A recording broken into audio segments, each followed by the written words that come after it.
এই দুনিয়া তোমাকে কিছুই দিবে না। দুনিয়া তোমার মতো আমার মতো বহু টাকাওয়ালা, গাড়িওয়ালা, বাড়িওয়ালা, তোমার মতো আমার মতো বহু সম্পদওয়ালা মাটিতে এখন ঘুমায়। ওই পুকুরের পাড়ে ঝোপঝাড় অন্ধকারের মধ্যে বহু যুবকের কবর, বহু যৌবনওয়ালা কবরে ঘুমায়। এ চারঘাটের যুবক, তোমার মতো বহু যুবক হুন্ডার অ্যাক্সিডেন্ট করে দুনিয়ার জমিন থেকে বিদায় হয়ে গেছে। এ তোমাকে আল্লাহ নেয়ামত দিছে, হায়াত পাইছো, হায়াতটাকে কাজে লাগাও, জান্নাতের বাগানে হাজির হও। পর্দার আড়ালে আমার মা বোনেরা, বাড়তি কোনো কথা না বলে, এলোমেলো কথা না বলে চুপ করে বসে কিছু দ্বীনি কথাগুলো শুনবেন। আশা করা যায় আপনারা যদি মন থেকে শুনে নিজেদের আমলকে পরিবর্তন করে যদি ইখলাসওয়ালা আমলে, ইখলাসওয়ালা নেকিতে যদি আল্লাহকে ডাকতে পারেন, আল্লাহ তাআলা আমাদের ডাকে সাড়া দিবে। এই বিশ্বাস আছে কার কার? দুটো হাত তুলে আল্লাহকে দেখান। লিল্লাহি তাকবীর। আওয়াজ হবে নারায়ে তাকবীর। কোরআন সুন্নাহ যেখানে, ওয়াজ মাহফিল যেখানে, জলসা আছে যেখানে, আল্লাহু আকবার, নারায়ে তাকবীর। আল্লাহ আপনি আমাদের সবাইকে কবুল করেন, সবাই পড়েন আমিন। তাহলে আল্লাহর পয়গম্বর বলেন, একবার আলহামদুলিল্লাহ মিজানের পাল্লাটা নেকি দিয়ে ভরপুর করে দেয় আল্লাহ। একবার সুবহানাল্লাহর আওয়াজ আসমান এবং জমিনের মাঝের ফাঁকা জায়গাটা নেকি দিয়ে ভরে দেয় আল্লাহ। আল্লাহর পয়গম্বর বলেন, শুধু বান্দার আমলের দাম তা নয়, কোন ইমানদার বান্দা যদি নেক নিয়তে আমল করার নিয়ত করে, কোন ওজরে মাকুলির কারণে যদি ওই নেক আমল বান্দা করতে নাও পারে, বলে বান্দার নিয়তের এত পরিমাণ দাম, শুধুমাত্র নিয়ত করার কারণে বান্দার আমল নামায় ওই নেকের সমপরিমাণ নেকি লিখে দেওয়া হয়। সুবহানাল্লাহ। আল্লাহর পয়গম্বর বলেন, মান আতা ফিরাশাহু ওয়া হুয়া ইয়ানবি আন ইয়াকুমা ইউসাল্লি মিনাল লাইল ফাগলাবাতহু আইনাহু হাত্তা আসবাহ কুতিবা লাহু মা নাওয়া। আল্লাহর পয়গম্বর বলেন, উম্মত শুনে লও, এ তুমি ইমানদার, তোমার জবানের আওয়াজের দাম কত, তোমার আমলের দাম কত? এ বান্দা, তোমার আমলের দামের সাথে সাথে তুমি একজন ইমানদার, তোমার নিয়তের দাম আল্লাহর কাছে আমলের সমপরিমাণ। বলে কোন বান্দা যদি রাতের গভীরে বিছানায় নিয়তে হাজির, ওয়া হুয়া ইয়ানবি আন ইয়াকুমা ইউসাল্লি মিনাল লাইল, বান্দা নিয়ত করলো, আল্লাহ রাতের গভীরে যদি ঘুম থেকে উঠতে পারি রে আল্লাহ, আমি আমার কৃত কর্মের জন্য আপনার কাছে সালাতুল লাইল করে আমি ক্ষমা চাইব রে আল্লাহ। রাতের গভীরে তাহাজ্জুদের নামাজ পড়ব। আল্লাহর পয়গম্বর বলেন, ফাগলাবাতহু আইনাহু হাত্তা আসবাহ, বলে বান্দার উপরে ঘুম আধিক্যতা পেয়েছে, ঘুম প্রাধান্য পাইল, সকাল হয়ে গেল, বান্দার খবর নাই। বান্দা নিয়ত করেছিল রাতের গভীরে উঠে আল্লাহকে ডাকবে, আল্লাহর কাছে চোখের পানি ঝরাইবে বান্দা, কিন্তু বান্দা সকালবেলা উঠে দেখে সূর্য মাথার উপরে হাজির। এইবার আল্লাহর বান্দা আফসোস শুরু করে দেয়, আল্লাহ রাতের গভীরে কেন আপনি আমাকে উঠতে দিলেন না? আল্লাহর পয়গম্বর বলেন, ও বান্দা চোখের পানি ফেলবা না। রাতের গভীরে উঠে আল্লাহকে ডাকার যেই নিয়ত করছো, বলে তুমি রাতের গভীরে উঠে তাহাজ্জুদের নামাজ আদায় করে আল্লাহর দরবারে কান্না করলে আল্লাহ যেই পরিমাণ খুশি হইতো, ওই যে নেক নিয়ত করলা, বলে তোমার নিয়তের মধ্যে খুলুসিয়ত থাকার কারণে আল্লাহ তাআলা রাতের গভীরে উঠে কান্না করলে যেই পরিমাণ নেকির মালিক হইতা, শুধুমাত্র নিয়তের মধ্যে খুলুসিয়ত থাকার কারণে, সুন্নত থাকার কারণে আল্লাহ তাআলা রাতের কান্নার সমপরিমাণ নেকি তোমার আমল নামায় লিখে দেয়। সুবহানাল্লাহ। তুকু যাও সুন্নতে আহমদ কুজা বা মোহাম্মদ কাইবুয়াদ নিসবতরা কারে শৈত মিকুনি নামত ওলি গরওলি লানতস্ত আয়ে বরওলি हम সিরাতে মুজতবা দরতামামি হালে উকুন ইত্তেবা। সব সময় ইত্তেবা করব, সুন্নতের অনুসরণ অনুকরণ ওয়ালা জীবন গঠন করিয়া সুন্নত ওয়ালা ডাক যদি আল্লাহকে দেওয়া যায়, সুন্নত মেনে যদি আল্লাহকে ডাকা যায়, আল্লাহ বলে বান্দা আমি চাই তুই আমাকে ডাকো, উদউনি আস্তাজিব লাকুম, এ বান্দা তুই আমাকে ডাক, আমি আল্লাহ তোর ডাকে সাড়া দেওয়ার জন্য হাজির। এ বান্দা আমি খাই না ঘুমাই না, আল্লাহু লা ইলাহা ইল্লা হুয়াল হাইয়ুল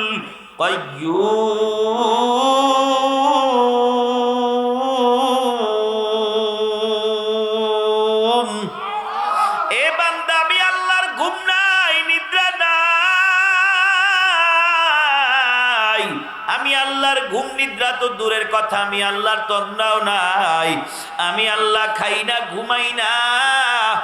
এ বান্দা আমি তাকায়া থাকি কখন তুই আমি আল্লাহকে আল্লাহ বলে ডাক দিবি। এ গুনাহগার বান্দা গুনাহ করতে করতে অন্তরটা কালো, এ বান্দা গুনাহ করতে করতে সিনাটা কালো, সব জায়গায় গুনার গুনাহ। ও বান্দা আমি আল্লাহ রহমান, আমি আল্লাহ রহিম, আমি আল্লাহ গাফফার সত্তার কাহার। আল্লাহ রাব্বুল আলামিন বলেন, وَإِذَا سَأَلَكَ عِبَادِي عَنِّي فَإِنِّي قَرِيب।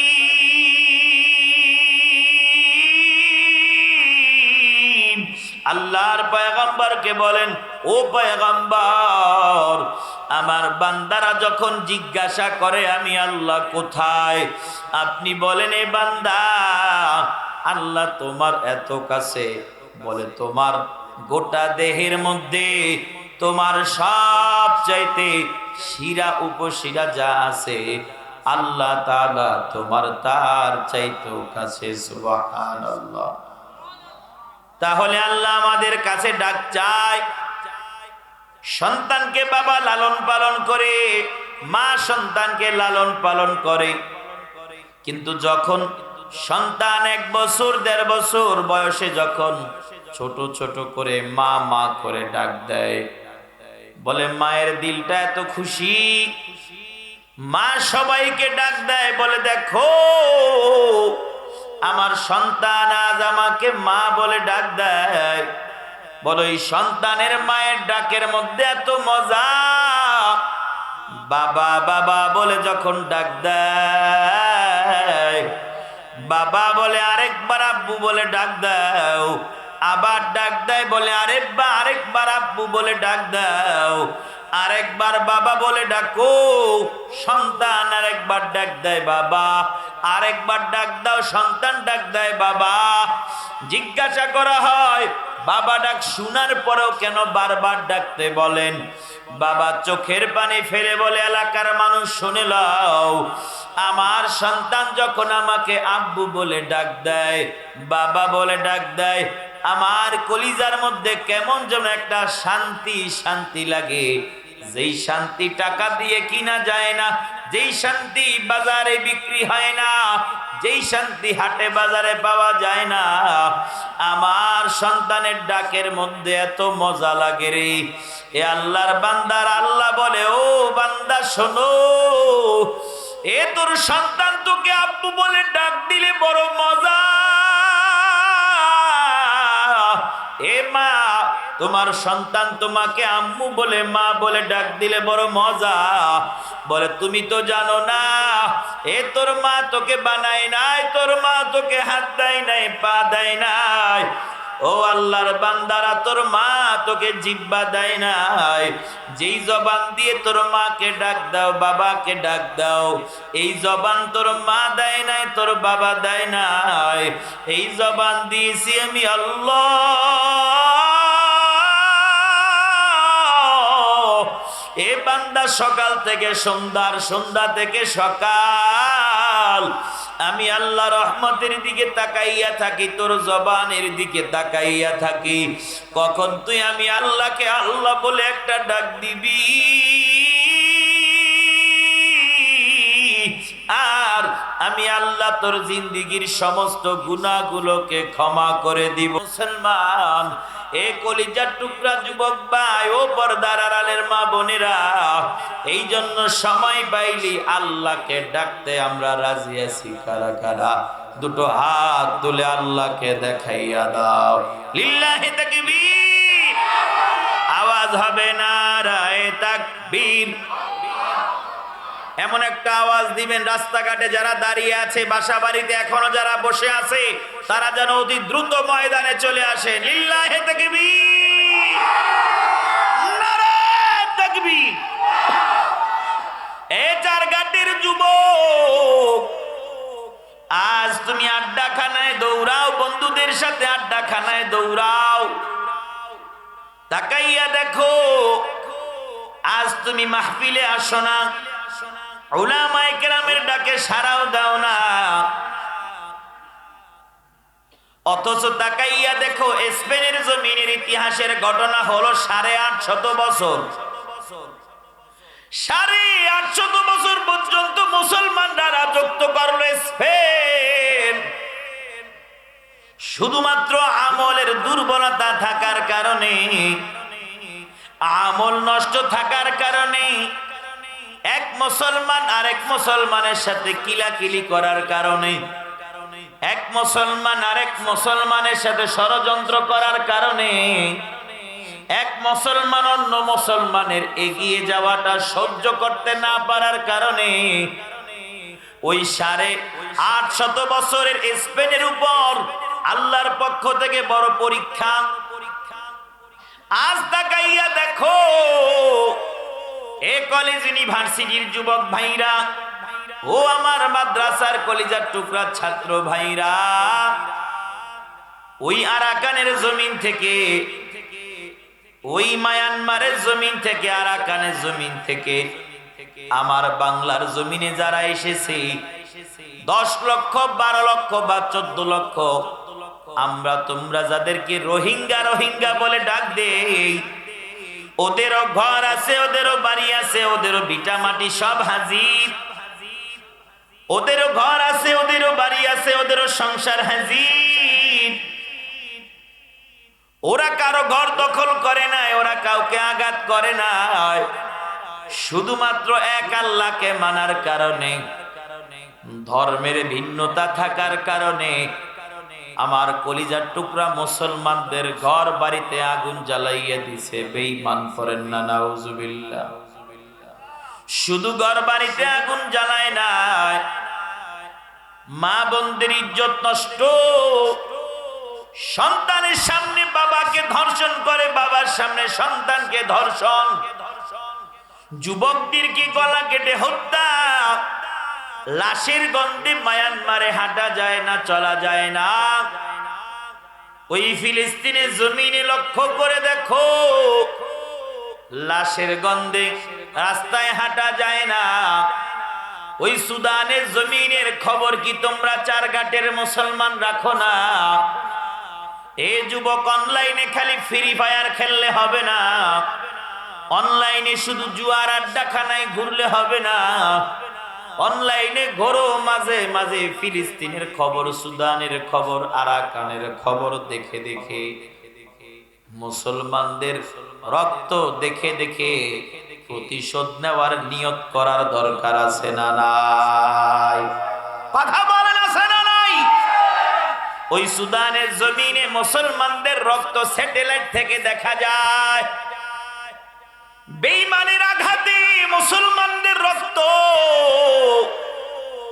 সুদানের মরুভূমি লাল হয়ে গেছে। স্যাটেলাইট থেকে পর্যন্ত মুসলমানদের রক্ত দেখা যায়। ওই ফিলিস্তিনের জমিনের মধ্যে মা হারা সন্তানের কান্নার আওয়াজ কি চারঘাটে আসে না? এ আল্লাহর বান্দারা, মা হারা সন্তানদের কান্না কি এই রাজশাহীর চারঘাটে আসে না? ওই শিশুদের চোখের পানি কি আমার এই চারঘাটের যুবকদের মোবাইলের মধ্যে আসে না? এ যুবক, ফ্রি ফায়ারের জন্য তৈরি হয়ে লাভ নাই। নিয়ত করো, নিয়ত করো, যেই বেঈমান আমার কলিজার টুকরা মুসলমানদের রক্ত ঝরায়, আজ হোক কাল হোক মুসলমানদের ঝরানো প্রতিটি রক্তের ফোঁটার বদলা আমরা নিব, ঠিক কিনা কও? যেই বেঈমান আমার মুসলমান বন্দিরকে ধর্ষণ করে, যেই বেঈমান শিশুদের রক্ত ঝরায়, যেই হাত মসজিদ ভেঙ্গে দেয়, মাদ্রাসা ভেঙ্গে দেয়, যেই হাত দিয়ে আমার কুরআনুল কারীমের মধ্যে আগুন জ্বালায় বেঈমান, যেই হাতে আমার কোরআনের উপর আঘাত করে, যেই হাত দিয়ে আমার কোরআনের উপর আগুন জ্বালায় বেঈমান, যেই হাতে আমার মুসলমানদের ছোট ছোট বাচ্চাদের রক্ত ঝরায়, আজ হোক কাল হোক আমরা মুসলমানরা ওই শিশুদের রক্তের প্রতিটি ফোঁটার বদলা নিবই নিব, ঠিক কিনা কও? নারায়ে তাকবীর, নারায়ে তাকবীর। ওই রক্তের ফোঁটা নিতে হলে নিজে আমলওয়ালা হওয়ার দরকার আছে না নাই? তোমরা এখানে দাঁড়ায় আছো, কুস্তি করবে আমার সাথে? মাঠে মানুষ নাই, মাঠে বসো। ওই ছাত্র ভাইরা, আপনাদেরকে বললাম, মাশাআল্লাহ, আপনারা তো হয়তো স্টেজে আসেন অথবা সামনে আসেন, বারবার গাড় ঘুরাই আপনাদেরকে দেখতে কষ্ট হয় আমার, অথচ আপনারা মুরব্বী মানুষরাই এখানে, মুরব্বীদেরকে না দেখলে মজাও লাগে না। যুবকরা তো আছেই, মুরব্বীদেরকে না দেখলে তো মজাও লাগে না। আল্লাহ আমাদেরকে বুঝার, মানার, আমল করার তৌফিক দান করুন, সকলে পড়ি আমিন। কুরআনুল কারীমের সূরাতুল লোকমানের দ্বিতীয় রুকু থেকে তিলাওয়াত করলাম, খুব খেয়াল করে শুনবেন, এখন থেকে তাফসীর চলবে ইনশাআল্লাহ। উঁচু আওয়াজে বলেন তো, কুরআনুল কারীমের মধ্যে সর্বমোট সূরার সংখ্যা কতটি? বলেন না কতটি? আরে জানেন তো, তো আওয়াজ গোপন রাখছেন কেন? এটা তো সবাই জানে, জেনারেল শিক্ষক, কলেজ ইউনিভার্সিটির যুবক ভাইরা সবাই জানে, টিচাররা। কুরআনুল কারীমের মধ্যে সর্বমোট সূরার সংখ্যা কতটি? 114 খানা সূরার মধ্যে আমার তিলাওয়াতকৃত সূরার সংখ্যা হলো 31। সূরার নাম হলো সূরাতুল লোকমান। কুরআনুল কারীমের মধ্যে আল্লাহ রাব্বুল আলামিন 8টি সূরা মানুষের নামে দিয়েছে, এর মধ্যে হতে 6টি সূরা আল্লাহ তাআলা বিভিন্ন নবীদের নামে দিয়েছে, আর 2টি সূরা নবীদের বাহিরে দিয়েছে অন্য নামে। মোবাইলটা নেন ওর কাছ থেকে।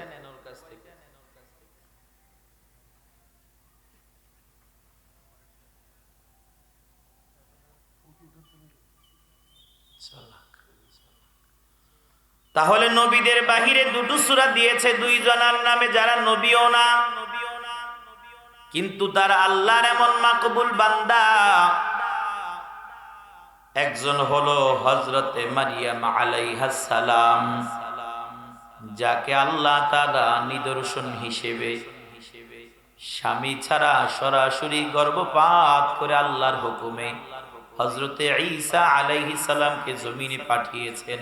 পড়েন না সুবহানাল্লাহ।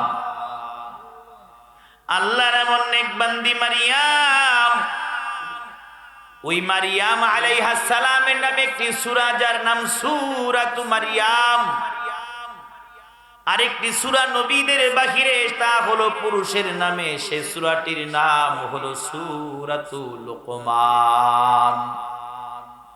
এই সূরা লুকমানের মধ্যে রুকু সংখ্যা হলো 4টি। সূরা লুকমানের মধ্যে আয়াত সংখ্যা হলো 34টি।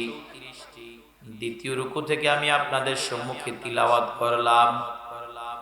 আল্লাহ রাব্বুল আলামিন বলেন, ওয়া লাকাদ আতাইনা লুকমানাল হিকমাতা আনিশকুর লিল্লাহ ওয়া মান ইয়াশকুর ফাইন্নামা ইয়াশকুরু লিনাফসিহি ওয়া মান কাফারা ফাইন্নাল্লাহা গানিয়্যুন হামিদ।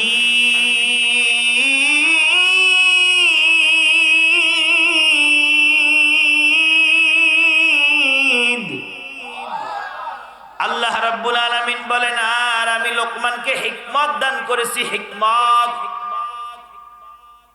খুব খেয়াল করে শুনবেন। কেউ জমিদারি পায়, কেউ বুজুর্গি পায়, তবে বুজুর্গির কাছে জমিদারির কোনো খাওয়া নাই। উচ্চ আওয়াজে বলেন ঠিক কিনা? কারো ঘরে টাকা পয়সা না থাকতে পারে, কিন্তু আল্লাহ ও রাসূল আছে।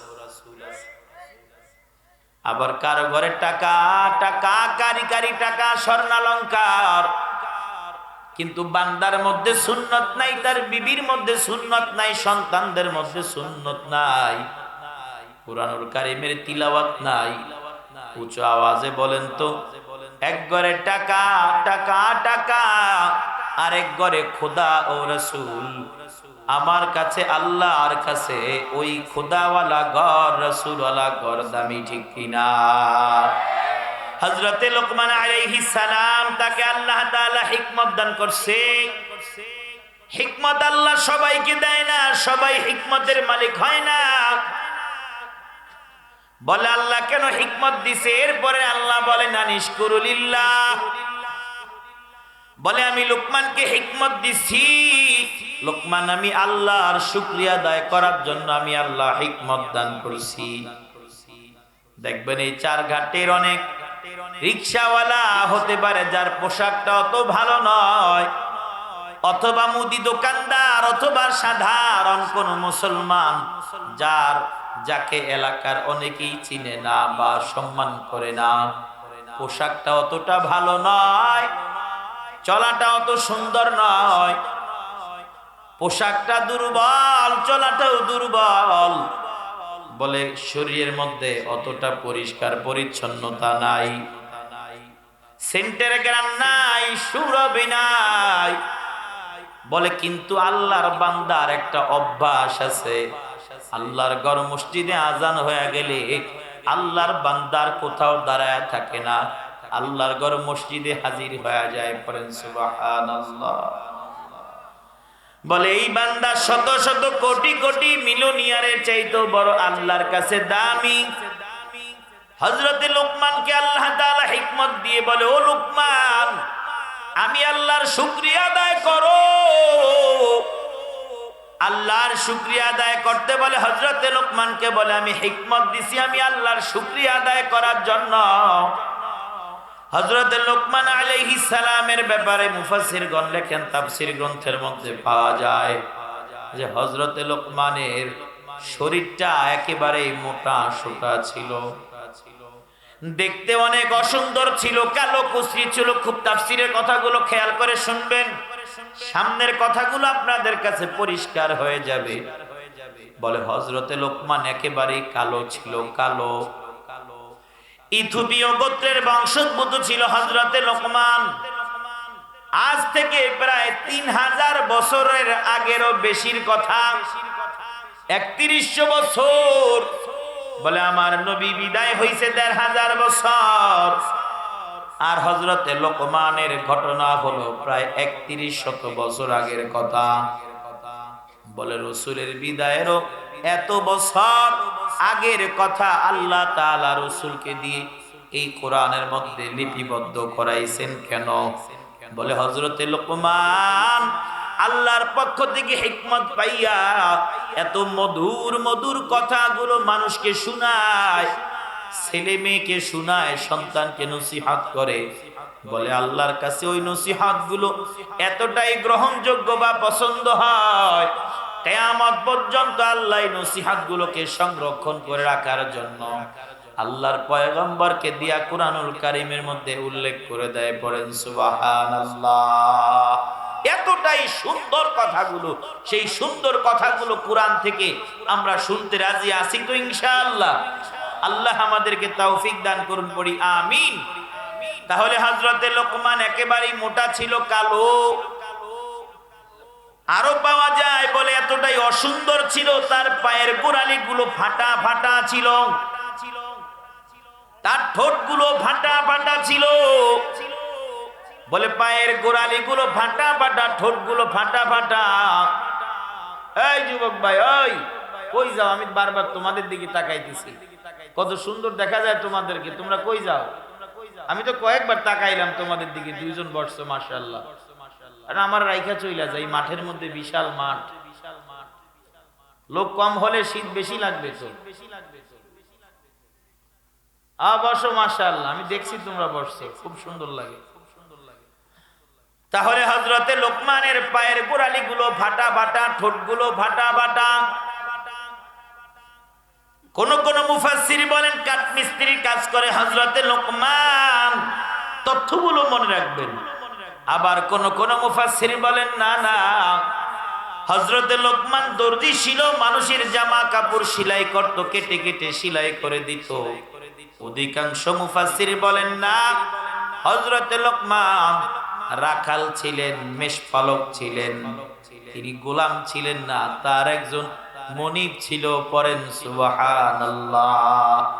খেয়াল করেন আল্লাহ তাআলা গোলামকে, যার মনিব আছে, যে অন্যের আন্ডারে কাজ করে, তাকে আল্লাহ তাআলা কেমন ফজিলত, কেমন মর্তবা দান করেছে, বলেন না আল্লাহু আকবার।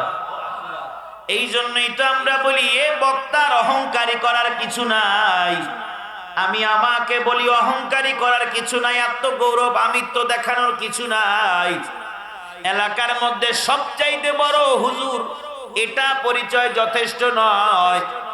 কবরে সওয়াল জবাবের জন্য সবচাইতে টাকাওয়ালা বাড়িওয়ালা হওয়া যথেষ্ট নয়। সবচাইতে বড় মুফতি মুহাদ্দিস হওয়া যথেষ্ট নয়। আমলওয়ালা হলেই আল্লাহ তাআলা তাকে বারাকাহ দান করেন। ইখলাসওয়ালা হলেই আল্লাহর কাছে বেশি দামি। আল্লাহ কার আমল পছন্দ করেন, কাকে কোন তবকাল্লা দান করেন, এটা আল্লাহ ছাড়া কেউ জানে না। এ আমার চারঘাটের মুমিন মুসলমান, হযরতে লোকমান সারাদিন পাহাড়ে পাহাড়ে মেষ চালায়, সারাদিন পাহাড়ে পাহাড়ে বকরি চালায় হযরতে লোকমান। বলে বকরি চালানো শেষে গাছপালা তরুলতা প্রাণীদেরকে হিকমতওয়ালা কথাগুলা শোনায় লোকমান। এ কথাগুলো বলতে বলতে বলতে বলতে জবানের মধ্যে এত ধার চলে আসলো, ছোট ভাইদেরকে অনেক সময় ভালো কিছুর জন্য ডাক দিলে ওরা মনে করে ভাই আমার ভালো চায় না। বাবা মা যখন কিছুর জন্য রাগ করে, বড় ভাই যখন রাগ করে, ছোট ভাই খিটখিটে মেজাজের সাধারণত হয়ে থাকে। ছোট ভাই যাদের আছে এরা বোঝে ঠেলা কেমন, সংসারে শান্তি বজায় রাখা যে কত কষ্ট। যাদের ছোট ভাই আছে আর একটু মেজাজি, এরা বোঝে সংসারটা টিকায় রাখা কত কষ্ট। ছোট ভাইকে যদি কিছুর জন্য ডাক দেয় বড় ভাই মনে করে যে খারাপই চায়, আমাকে তো ডাক দেয় কেন। কিন্তু ও জানে না, ও জীবনে সফলতা অর্জন করার জন্য ওর বড় ভাই ওর জন্য জানটা লাগলেও দিতে তৈরি আছে, ঠিক কিনা কন্যা? সমাজের মধ্যে বহু বড় ভাইরা এমন আছে নিজের চিন্তা না করে, নিজের ভবিষ্যতের চিন্তা না করে ছোট ভাইকে লেখাপড়া করায়। সমাজের মধ্যে এমন বহু বড় ভাই নিজের লেখাপড়া শেষ না করে, নিজের ক্যারিয়ারের কথা চিন্তা না করে ছোট ভাইকে লেখাপড়া করায়। কিন্তু এর পরিবর্তে অধিকাংশ আলামত, অধিকাংশ খবর আমাদের কাছে যা আসে, একটা সময় বড় ভাইয়ের বুক ভরা কান্না, কান্নায় বুক ভাসানো ছাড়া আর কিছু করার থাকে না। ঠিক কিনা কন? বলে যা বলে আমার খারাপই বলে, এই জন্য বলে ভাইয়ের সাথে থাকবো না, ভিন্ন করে দাও। এই ছোট ভাই যারা আছেন অন্তর খুলে শুনুন, বড় ভাইকে সম্মান করবেন। মাকে বাবাকে যেমন সম্মান করেন বড় ভাইকেও তেমন সম্মান করবেন। দিলটাকে নরম করবেন, অন্তরটাকে নরম করবেন। হাজারো মুসিবত মিনিটে শেষ করে দিবেন যিনি উঁচু আওয়াজে বলেন তিনি কে? আল্লাহ রাব্বুল আলামিন বলেন ওয়া মান ইয়াশকুর ফাইন্নামা ইয়াশকুরু লিনাফসি ওয়া মান কাফারা ফাইন্নাল্লাহা গনিয়্যুন হামিদ। আল্লাহ বলে বান্দা শুনে লও, আর যে সমস্ত বান্দারা শুকরগুজার বান্দা হইল, যে সমস্ত বান্দারা কৃতজ্ঞ বান্দা হইল, আল্লাহ তাআলা বান্দা বলেন বান্দা শুনে লও, ওই বান্দারা কৃতজ্ঞ বান্দা হইল নিজেদের কল্যাণের জন্য। ওমান কাফারা ফাইন্নাল্লাহা গনিয়্যুন হামিদ। আর যদি কোনো বান্দা কৃতজ্ঞ বান্দা না হয়, নামাজ না পড়ে, রোজা না রাখে, মানুষের সেবা না করে, সত্য কথা না বলে, হালাল হারাম বেচে না খায়, আল্লাহ বলে বান্দা শুনে লও, আমি আল্লাহর কোনো ক্ষতি নাই, আমি আল্লাহর কোনো ক্ষতি করতে পারবে না। যেই বান্দা কৃতজ্ঞ বান্দা না হবে ওই বান্দার নিজের ক্ষতি হবে। উচ্চ আওয়াজে বলেন ঠিক কিনা? এরপরে আয়াত আল্লাহ রাব্বুল আলামিন কত সুন্দর করে সূরাতুল লোকমানের দ্বিতীয় রুকুর দ্বিতীয় আয়াতের মধ্যে আল্লাহ বলেন, আল্লাহ রাব্বুল আলামিন বলেন এ বান্দা শুনে লও, লা তুশরিক বিল্লাহ ওয়া ইদ ক্বালা লুকমানু লিবনিহি ইয়া বুনাইয়া লা তুশরিক বিল্লাহ ইন্নাশ শিরকা লাযুলমুন আযীম।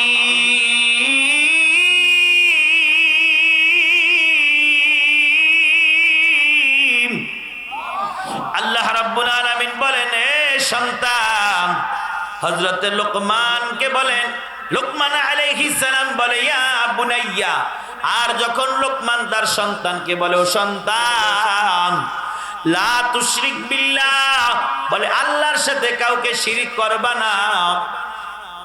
এখন আমাদের অনেকের প্রশ্ন হতে পারে শিরিক আল্লাহর সাথে কিভাবে হয়?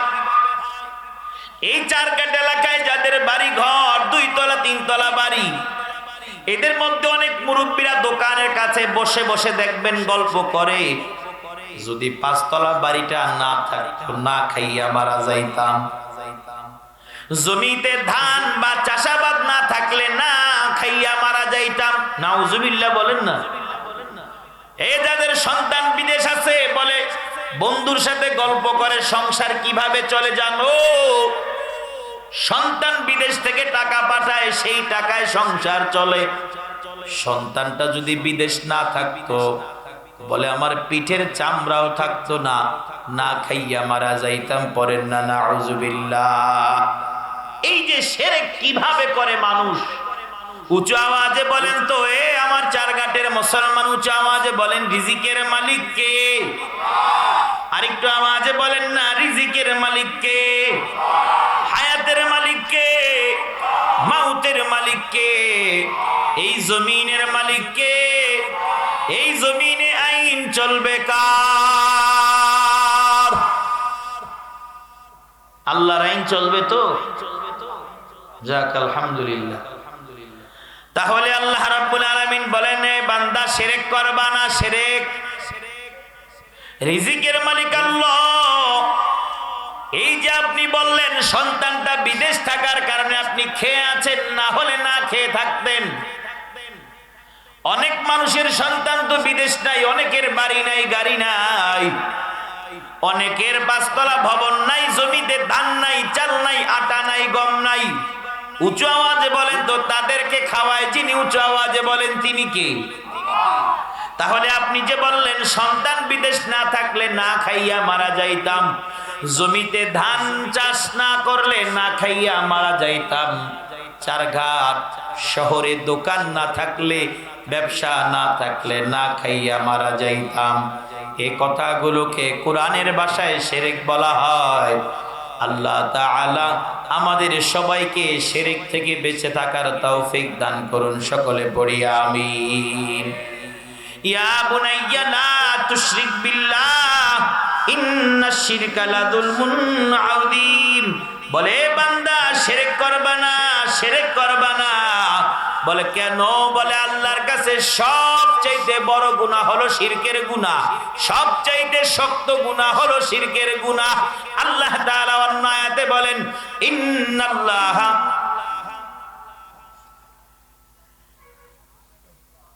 কয়টা পর্যন্ত সময়?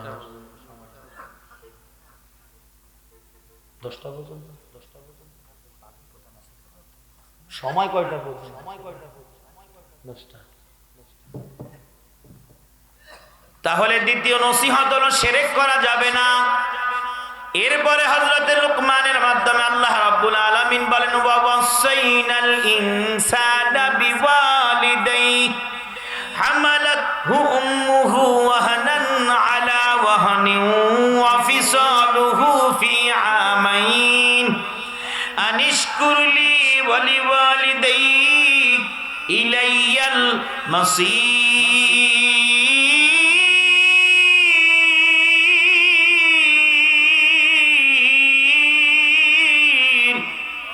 আল্লাহ রাব্বুল আলামিন বলেন ও বান্দা শুনে নাও, খুব খেয়াল করে শুনেন। আল্লাহ রাব্বুল আলামিন বলেন ওয়াসাইনাল ইনসানা বিওয়ালিদাইহি, বলে মা বাবার সাথে সৎ আচরণ করো সন্তান, মা বাবার সাথে মন্দ আচরণ করবা না।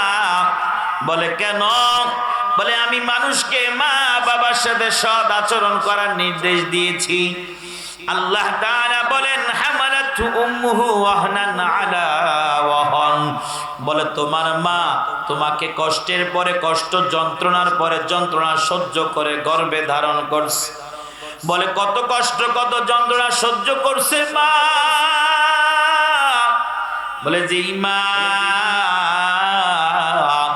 10 মাস 10 দিন গর্ভে ধারণ করলো সন্তান, গর্ভে যখন 6 থেকে 7 মাস হয়ে গেল, বলে বাচ্চাটা গর্ভের মধ্যে বড় হয়ে যায়। গর্ভবতী মারা যারা আছে তারা বোঝে, আর বিবাহিত পুরুষ যারা স্ত্রীদের কাছে থাকে তারাই শুধু যন্ত্রণার কথা বোঝে। গভীর রাতে সবাই ঘুমায়।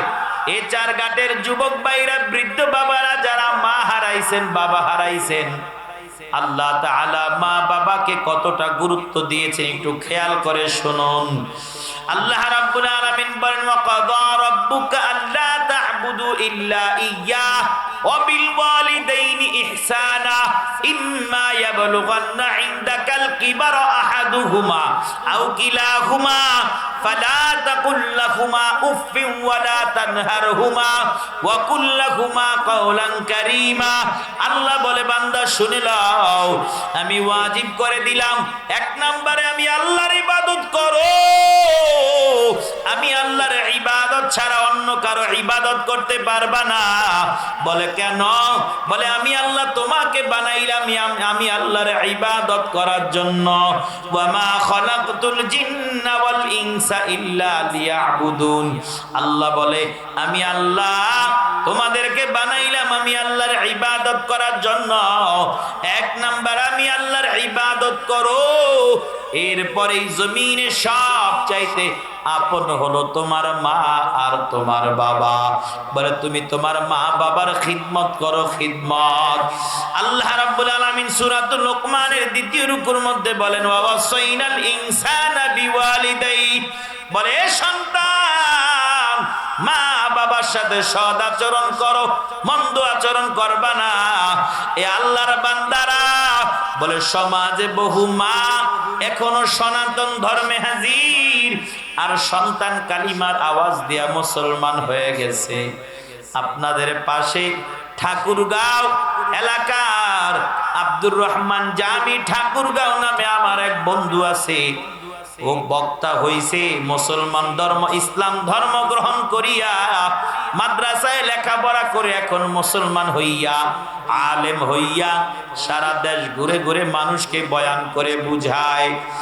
ওর মা এখনো ভিন্ন ধর্মে হাজির, ওর মা এখনো কালিমার আওয়াজ দেয় নাই, একেবারে বৃদ্ধা হয়ে গেছে, বয়স একেবারে ভারী। ও মাঝে মাঝে ওর মায়ের সাথে দেখা করতে যায় আর চোখের পানিতে বুক ভাসায়। সেদিনও একটি ভিডিওতে দেখলাম ও মাকে জড়াইয়া ধরছে, মা ওকে বারবার সরাইয়া দেয়। এলাকার মানুষগুলো গালি দেয়, বলে চলে যাও। ও দাঁড়াইয়া এমন কান্নার আওয়াজ, চোখের পানি ছেড়ে বলে মা আজও রাতের বেলা ঘুমাইতে গেলে তোকে আমি স্বপ্নে দেখি রে মা, তুমি আমাকে কত আদর করে খানা খাওয়াইতা, তুমি আমাকে আদর করে ঘুম পাড়াইতা। ও মা আমি আল্লাহর কালিমার মধ্যে এত মজা পাইলাম, ও মা মেহেরবানি করে তুমিও কালিমার আওয়াজ দাও। ওই কিয়ামতের ময়দানে আমি জান্নাতে যদি যাই আর তুমি মা যদি জাহান্নামে যাও, এটা আমি কেমন করে সহ্য করব? সহ্য করতে পারবো না। এরে আল্লাহর বান্দা, ও চারঘাট এলাকার মুসলমান, এই জন্য আল্লাহ বলে তোর মা তোর প্রতি এত টান, এত মায়া, এত মুহাব্বত, এত ভালোবাসার বন্ধন। এ সন্তান মা বাবার সাথে মন্দ আচরণ করবা না। বলে তোমার মা তোমার বাবা তোমাকে কষ্ট করে লালন পালন করছে। এরপর আল্লাহ বলেন ফিসালুহু ফি আমাইন, বলে 2 বছর পর্যন্ত মা তোর মায়ের বুকের দুধ তোকে রাইখা রাইখা খাওয়াইছে। 2 বছর পর্যন্ত মায়ের বুকের দুগ্ধ তোকে পান করাইছে। মুফাসসিরগণ বলেন সুস্থ সন্তান 2 বছর পর্যন্ত মায়ের বুকের দুধ পান করলে 4 থেকে 5 মণ দুধ পান করা হয়। আর যদি রোগা হয়, অসুস্থ হয়, তাহলে 1 থেকে 2 মণ দুধ পান করে। ও আমার চারঘাটের যুবক ভাইরা, পর্দার আড়ালের মা বোনেরা, মুফাসসিরগণ বলেন যদি কোনো সন্তান মায়ের দুধের ঋণ পরিশোধ করতে চায়, 1 ফোঁটা দুধের ঋণ পরিশোধ করার জন্য যদি নিজের শরীরের চামড়াকে খসাইয়া মায়ের পায়ের জুতা বানাইয়া দেয়, বলে তবুও মায়ের 1 ফোঁটা দুধের ঋণ শোধ হবে না। আর 1 ফোঁটা দুধ তো দূরের কথা, বলে 1 কেজি দুধকে, 1 লিটার দুধকে যদি মায়ের বুকের দুধকে যদি ফোঁটা ফোঁটা ফোঁটা ফোঁটা করে এই ময়দানে রাখা হয়, লক্ষ লক্ষ ফোঁটা হয়ে যাবে, যা আমার পক্ষে তোমার পক্ষে আদায় করা সম্ভব নয়। অথচ তবুও কত সন্তান মায়ের বুকের দুধ পান করিয়া, মায়ের কাছ থেকে বেয়াদবি করিয়া, মায়ের কাছ থেকে অভিশাপ নেয়। এ আল্লাহর বান্দারা, ও আমার ব্যবসায়ী ভাইরা, ও পর্দার আড়ালের মা বোনেরা, ও কলেজ ইউনিভার্সিটির যুবক ভাইরা, যারা মার মুখে মুখে কথা বলো, বাবার মুখে মুখে কথা বলো, মা বাবাকে মানো না, ভাই ব্রাদার মুরব্বিদেরকে মানো না, তোমরা লক্ষ্য করে শোনো। সহিহ বুখারীর 2482 নম্বর হাদিসের মধ্যে আল্লাহর পয়গম্বর এমন একজন বুজুর্গের কথা বলল, বলে মা বাবার বদদুয়া যদি নাই, দুনিয়ার সবচাইতে বড় বুজুর্গ যদি হয়, বলে বুজুর্গি নষ্ট হয়ে যায়। আর মা বাবার দোয়া নিয়ে চলে যদি সন্তান, বলে সন্তান যদি দুনিয়ার সবচাইতে গরিব হয়, ফকির হয়, বলে মা বাবার দোয়ায় সন্তান জান্নাতের মালিক হয়ে যায়। বলে কেন? আল্লাহর পয়গম্বর বলেন হুমা জান্নাতুকা ওয়া নারুকা, এ সন্তান তোর মা বাবা তোর জান্নাত, তোর মা বাবা তোর জাহান্নাম। সহিহ বুখারীর 2482 নম্বর হাদিসের মধ্যে আল্লাহর পয়গম্বর জানায় বনি ইসরাইলের মধ্যে একজন যুবক ছিল, নাম ছিল জুরাইজ। বলে জুরাইজ আল্লাহর এত বড় বুজুর্গ বান্দা ছিল। কানা রাজুলুন ফি বনি ইসরাইল ইউকালু লাহু জুরাইজ। বলে বনি ইসরাইলের মধ্যে এক যুবক ছিল, নাম ছিল জুরাইজ। দিনের বেলা নফল রোজা রাখতো, রাতের বেলা তাহাজ্জুদের নামাজ পড়তো। রাতের বেলা তাহাজ্জুদের নামাজে কান্নার আওয়াজ, আর দিনের বেলা নফল রোজা রাখে জুরাইজ। ইবাদতখানা পাহাড়ের উপরে মাটি দিয়ে বানায়, এলাকার মানুষের সাথে চলে না।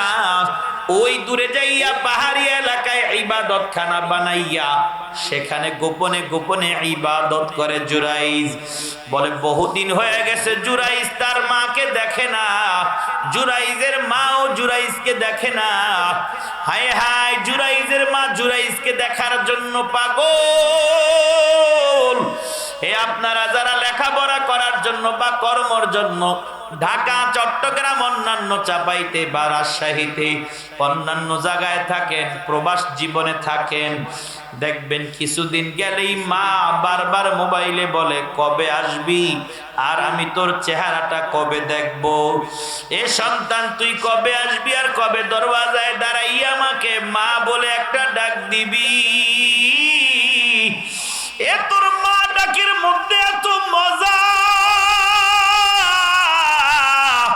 তোর মা ডাকের মধ্যে এত স্বাদ। ও সন্তান, আজ বহুদিন হয়ে গেল তোর জবানে মা ডাক আমি শুনি না।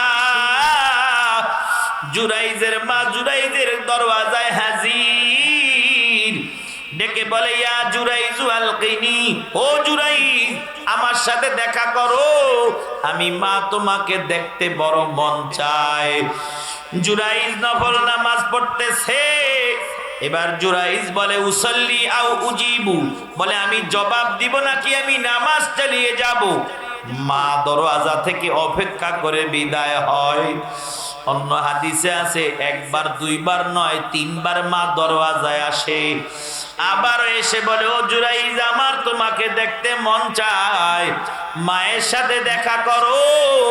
জুরাইজ তখনও নামাজ এখনো শেষ হয় নাই। জুরাইজ বলে উসল্লি আও উজিবু, আমি নামাজ চালিয়ে যাব নাকি আমি মায়ের সাথে দেখা করব। এমন ভাবে তিনবার ঘটনা ঘটে। এইবার জুরাইজের মা গোসা হয়ে যায়। আল্লাহর ওলি জুরাইজের মা দরওয়াজায় দাঁড়াইয়া বলে রে জুরাইজ, আজ কতদিন হলো তোকে আমি দেখি না, তোকে দেখার জন্য আমার বুকটা কেমন খা খা করে রে জুরাইজ। আমি জুরাইজ তোকে দেখতে আসলাম, আর তিনবার ডাকলাম তুই আসলি না। ও সন্তান, আমি মাকে কি তোর দেখতে ভালো লাগে না? আমি মা এখন কি পুরনো হয়ে গেছি, আমি মাকে কি ভালো লাগে না? জুরাইজের মা মনের কষ্টে বদদোয়া দিয়ে দেয়, ও জুরাইজ আমি মাকে যেহেতু দেখতে ভালো লাগে না, আমি বদদোয়া দিয়ে দিলাম রে জুরাইজ, তুই যত বড়ই আল্লাহর ওলি হস না কেন, আল্লাহ যেন পতিতার চেহারা না দেখাইয়া তোর মরণ না দেয়। পড়েন না নাউযুবিল্লাহ। এজন্য মুফাসসিরগণ বলে সন্তান যদি পারো মায়ের কাছ থেকে দোয়া আনিবা, না পারলে বদদোয়া আনিবা না, চুপ করে থাকবা। খবরদার খবরদার, মা বাবার বদদোয়া বড় মারাত্মক। মা বাবা একবার যার নামে বদদোয়া দিছে, তাহলে পরের বছর বৃদ্ধ বয়সে হলেও মা বাবার বদদোয়াটা কাজে লেগে যায়। জুরাইজের মা বদদোয়া দিয়ে চলে যায়। আল্লাহ রাসূল হাদিসের মধ্যে বলেন রাত্র গভীর, সবাই ঘুমায়। বলে পতিতার জুরাইজের ইবাদত খানার উপর নজর পড়ে যায়। রূপসী রমণী হাজির, ঘরের দরওয়াজায় টোকা লাগায়, দরওয়াজা খুলে দেয়। জুরাইজকে দেখে পতিতা পাগল পারা হয়ে যায়, এত সুন্দর যুবক। ওই পতিতা বা ওই নষ্টা নারী জুরাইজকে বলে জুরাইজ তাকাইয়া দেখো, পুরো এলাকার মানুষ ঘুমায়, এখন কেউ সজাগ নাই, তুমি চাইলে আমাকে দিয়ে কামনা বাসনা আদায় করতে পারো রে জুরাইজ। জুরাইজ রাগান্বিত হয়ে যায়, গোসা হয়ে যায়। জুরাইজ দূর করে তাড়াইয়া দেয়, বলে যাও যাও, তোমার মতন নাপাক নারী আমাকে স্পর্শ করবা না। আমি হাত দিয়ে আমি আল্লাহর কাছে মুনাজাতে হাজির, আমি আল্লাহর ইবাদত করি, তোমার দিকে আমি তাকাইতেও রাজি নাই। এইবার প্রতিটা মেয়েটা গোসা হয়ে যায়, বলে জুরাইজ তুমি অপেক্ষা করো, আমি এই প্রতিশোধ আমি আদায় করে ছাড়বো। সেখান থেকে চলে আসে, বলে পাহাড় থেকে নামতে নামতে নামতে নামতে সারাদিন বকরি লালন পালন করে, মেষ লালন পালন করে একটা রাখাল ওই গাছের নিচে ঘুমিয়ে গেল। বলে এইবার ওই যুবতী মনে মনে মনে মনে চক্রান্ত করলো, বলে ওই জুরাইজকে শায়েস্তা করার জন্য যত নিচে আমাকে নামা লাগে আমি রাজি। উঁচু আওয়াজে বলেন তো, এই যে জুরাইজের অপমান সামনে আসতেছে, এটা কার পক্ষ থেকে বদদোয়া? এটা মায়ের পক্ষ থেকে বদদোয়া। এ আল্লাহর বান্দা ওই যুবতী ওই রাখালকে ফুসলিয়ে তার সাথে অপকর্ম করে তার সন্তান গর্ভে ধারণ করে। মাস যায়, 2 মাস যায়, 3 মাস, 4 মাস, 5 মাস বিদায় হয়ে যায়। বলে যুবতীর পেট এবার আগে থেকে বড় হয়ে যায়। গর্ভধারিণী মহিলাকে দেখে সবাই প্রশ্ন করে, ও যুবতী জবাব দাও, তুমি তো বিবাহ বন্ধনে আবদ্ধ হও নাই, তাহলে তোমার গর্ভে সন্তান আসলো কোথা থেকে? যুবতী এবার আসল চক্রান্ত শুরু করে দেয়। বলে এলাকার মানুষ শুনে নাও, তোমরা যাকে বড় বড় বুজুর্গ মনে করো, তোমরা যাকে বড় বড় পীর ভাবো, ও আসলে পীর নয়, ও হলো একটা শয়তান। ও আমার সাথে অপকর্ম করেছে, ওর অপকর্মের ফসল আমার গর্ভে সন্তান। বলে তাই নাকি? বলে হ্যাঁ। সন্তান ভূমিষ্ঠ হয়ে যায়। এবার সন্তানকে নিয়ে এলাকাবাসী জুরাইজের দরবারে চলে যায়। জুরাইজকে দরবার থেকে টেনে হেসড়ে বের করে। যেই এলাকার মানুষ জুরাইজকে সম্মান করত, হাদিয়া দিত, খানা খাওয়াইতো, সবাই আপদে বিপদে মুসিবতে দোয়া চাইতো, বলে ওই এলাকার মানুষ জুরাইজের খানকাটা ভেঙে দেয়, অপমান করে, গায়ে হাত পর্যন্ত লাগাইয়া দেয়। জুরাইজ এইবার এলাকার মানুষকে বলে, ওরে আমার এলাকার মানুষ, কেন তোমরা আমার গায়ে হাত লাগাইলা? আমাকে তো কিছু বললা না। কেন তোমরা আমার ইবাদত খানাটা ভেঙে দিলা? তাও তো আমাকে বললা না। এলাকার মানুষ বলে, জুরাইজ বলার আর কি বাকি রাখছো? বলে সন্তানটার দিকে তাকাইয়া দেখো কিছু মনে পড়ে কিনা? বলে না, মনে পড়ে না। বলে এটা তোমার সন্তান, তুমি ওর মায়ের সাথে অপকর্ম করছো। বলে আস্তাগফিরুল্লাহ। জুরাইজ বুঝে যায়, বলে আমাকে সময় দাও। জুরাইজ ভাঙা ইবাদত খানার মধ্যে প্রবেশ করে, উযু করে, আল্লাহর কাছে দোয়া করে, ও দয়ার মালিক, আয় আল্লাহ আমি ভুল করছি, আমি অন্যায় করছি রে আল্লাহ, আমি আমার মায়ের কথা শুনি নাই। আল্লাহ আপনি আমার উপর থেকে আর পরীক্ষা নিয়েন না। আল্লাহর কাছে দোয়া করে চোখের পানি নিয়ে বের হয় জুরাইজ। এইবার জুরাইজ বলে, বাচ্চাটা কোথায়? আমার কাছে দাও। হাদিসের মধ্যে পাওয়া যায়, জুরাইজ বাচ্চাটাকে জিজ্ঞাসা করে, ও সন্তান, কে তোমার বাবা? এলাকার মানুষগুলোকে বলে দাও। আল্লাহু আকবার।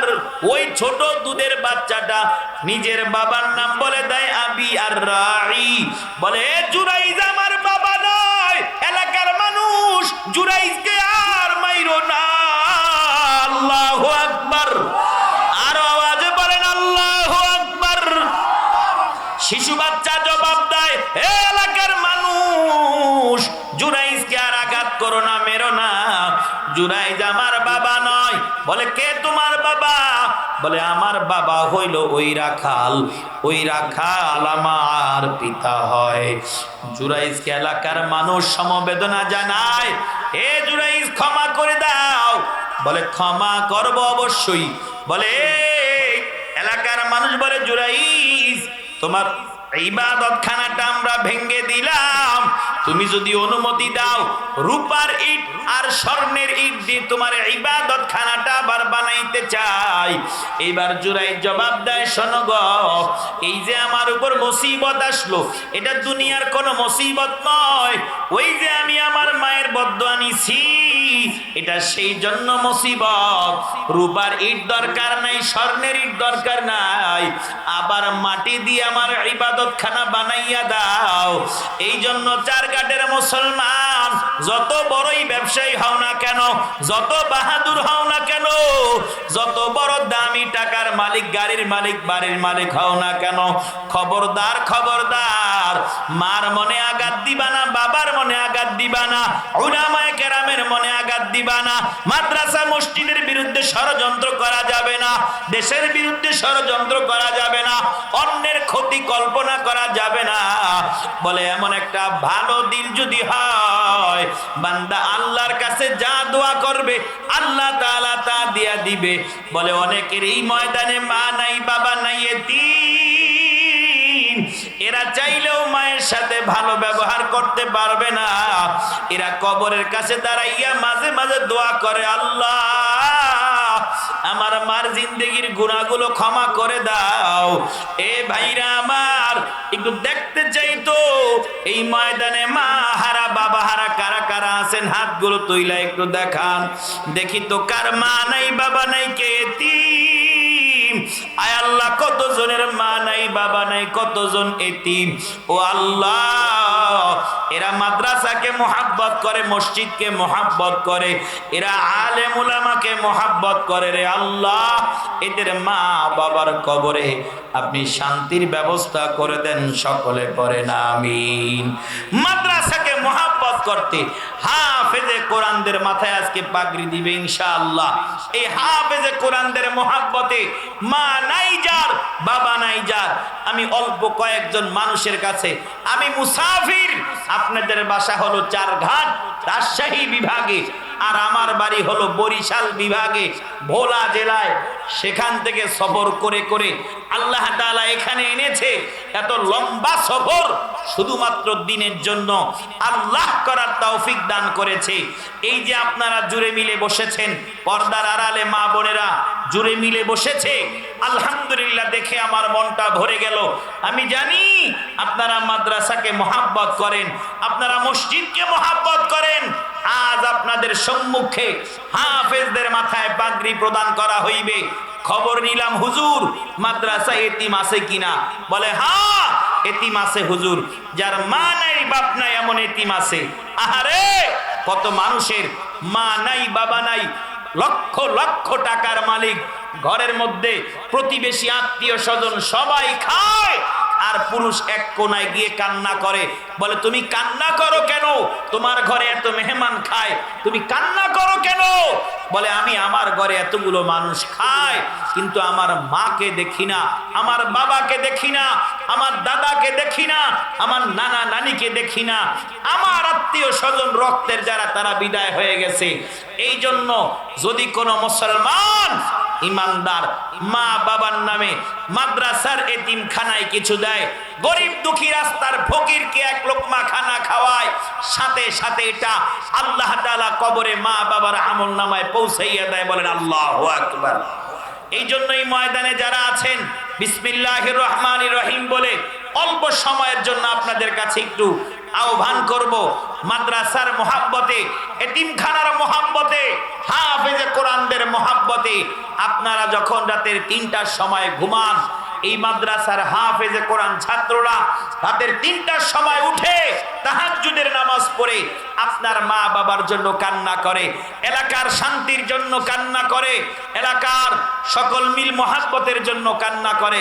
এই মাদ্রাসার জন্য মার নামে বাবার নামে আমি বেশি চাইব না, মুসাফিরের হাতে, আমি মুসাফিরের হাতে মার নামে মাত্র ২৫০০ টাকা আর বাবার নামে মাত্র ২৫০০ টাকা বিসমিল্লাহির রহমানির রহিম বলে কয়েকজন মানুষ চাই যে হুজুর আমি আমার মায়ের নামে আর বাবার নামে এই ৫০০০ টাকা মাদ্রাসায় লেখাইলাম, মাহফিলের খরচের জন্য বা মাদ্রাসার এতিমখানার জন্য আমি লেখাইলাম। কোন আল্লাহর নেক বান্দা আছেন এতগুলো মানুষের মধ্যে আল্লাহ কার হাত কবুল করে? হাতটা একটু উঠাইয়া দেখাইয়া দেন যে হুজুর আমি 5,000 টাকা লেখাইলাম, এত দূর থেকে আপনি এসেছেন, মুসাফির মানুষ, আমার মা বাবা অসুস্থ, তাদের জন্য দোয়া করবেন, অথবা আমার মা বাবা বেঁচে নাই, মা বেঁচে নাই অথবা বাবা বেঁচে নাই, তাদের জন্য অন্তর থেকে দোয়া করবেন। আমার দাদা দাদি আত্মীয় স্বজন বেঁচে নাই, নানা নানি বেঁচে নাই, ও হুজুর আমার আত্মীয় স্বজনের জন্য দোয়া করবেন। এই ভরা মজলিসের মধ্যে একজন মানুষ দেখতে চাই মার নামে, বাবার নামে, দাদা দাদি নানা নানির নামে 5,000 টাকা দিচ্ছেন, কে আছেন বলেন? বলেন কে আছেন মুরব্বী? হ্যাঁ বলুন কে আছেন বলুন।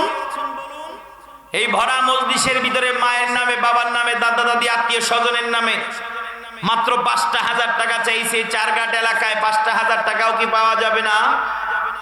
ছোট ছোট মজলিসের মধ্যে এত বড় বড় কালেকশন হয়, আর এটা তো অনেক বড় মজলিস, মাশাআল্লাহ। 5,000 টাকা কি পাওয়া যাবে না? যাবে, ইনশাআল্লাহ যাবে। মা ভক্ত, বাবা ভক্তদেরকে দেখতে চাই, দাদা দাদি নানা নানি ভক্তদেরকে দেখতে চাই। লিল্লাহে তাকবীর, আওয়াজ হবে নারায়ে তাকবীর। আল্লাহ, আপনার বান্দা পিয়ারুল 5,000 টাকা লেখাইলো। আল্লাহ, আমি জানি না তার মা বাবা বেঁচে আছে কিনা, দাদা দাদি নানা নানি আছে কিনা রে আল্লাহ। মা বাবা বেঁচে থাকলে না এক হায়াত বাড়াইয়া দেন। আয় আল্লাহ, মা বাবা দাদা দাদি নানা নানি বেঁচে না থাকলে জান্নাতের ফয়সালা করে দেন। দুনিয়ার জমিনে আমার পিয়ারুল ভাইকে শান্তি দান করেন আল্লাহ। স্বামী স্ত্রীর মধ্যে মিল মহাব্বত বাড়াইয়া দেন। নেক সন্তান দিয়ে সংসার পরিপূর্ণ করে দেন, বরকত দিয়ে ভরপুর করে দেন। সবাই পড়েন আমিন। বলেন দ্বিতীয় নম্বরে কে আছেন? মা বাবা দাদা দাদি নানা নানির নামে 5,000 টাকা চাইলাম। বলে হুজুর আমি 5,000 পারবো না, তবে আমি মায়ের নামে 1,000, বাবার নামে 1,000, এই 2,000 টাকা আমি লেখাতে পারবো। বলেন আল্লাহর বান্দারা কে আছেন? মা বাবা দাদা দাদি আত্মীয় স্বজনের নামে 2,000 টাকা। বলেন কে আছেন 2,000 টাকা লেখাবেন? আমাদের প্রধান আলোচক চলে এসেছে, হুজুর দোয়া করবে। আমার দিকে তাকান আর বলেন কে আছেন 2,000 টাকা? এই ভরা মজলিসের মধ্যে দিল টাকার ভালো। আল্লাহ, আপনার কোন বান্দা যেন 2,000 টাকা লেখায় রে আল্লাহ। আয় আল্লাহ, আপনি কবুল করে নেন, মঞ্জুর করে নেন, ব্যবসায় বরকত দান করেন আল্লাহ। যে 2,000 টাকা লেখাবে আল্লাহ তার ঘরের মধ্যে শান্তি দিয়া দিয়েন, ব্যবসায় বরকত দিয়া দিয়েন, ছেলে মেয়েকে সুস্থ রাখেন, স্ত্রী পরিবার পরিজনকে সুস্থ রাখেন আল্লাহ। বলেন বলেন বিসমিল্লাহ বলে বলেন। বলে হুজুর আমি 2,000 পারবো না, তবে আমি 1,000 টাকা দিব, আর গভীর সময় করব না। বিসমিল্লাহ বলে কে আছেন? বলে হুজুর আমি 1,000 টাকা দিলাম, মাদ্রাসার এতিম ছাত্ররা খানা খাইবে, অথবা 1 বস্তা চাউলের জন্য শরীক হইলাম, মাসে মাসে 1 বস্তা চাউল দিব, অথবা বছরে 1 বস্তা চাউল দিব। শিমুল ভাই তার মা বাবার জন্য নগদ 5,000 টাকা। নারায়ে তাকবীর।